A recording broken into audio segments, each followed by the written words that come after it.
Friends இந்த வண்டி ஒரு ஷிஃப்ட் பெட்ரோல் 2014 மாடல். இந்த வண்டியில் வந்து பார்த்திங்கன்னா ஒரு கிளச்சோட சர்வீஸ் தான் நான் பண்ணுறேன்.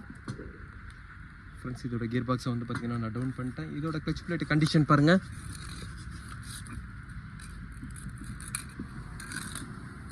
ஃப்ரெண்ட்ஸ் இந்த கவர் அசம்பிளை பார்க்கும்போதே தெரியும் எவ்வளோ ரஸ்ட் ஆகிடுது. இதனால் கிளச்சு வந்து பார்த்திங்கன்னா ரொம்ப ஹார்ட்னஸ் அதிகமாக இருக்கும்.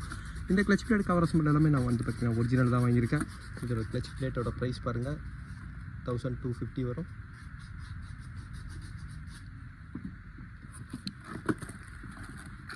ஃப்ரெண்ட்ஸ் இதோட கவர் அசம்பிள் 950 ருபீஸ் வரும். இதோட கிளச்சு ரிலீஸ் பெரிங்க.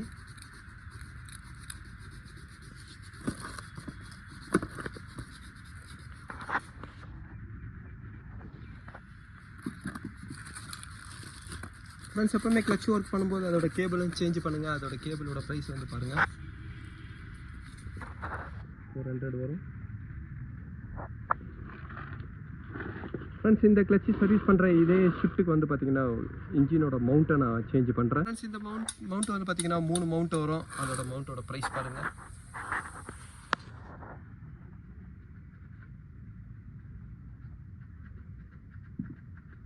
1240 வரும். இது வந்து பார்த்திங்கன்னா 3250 வரும். இது ஏ மவுண்ட்டு.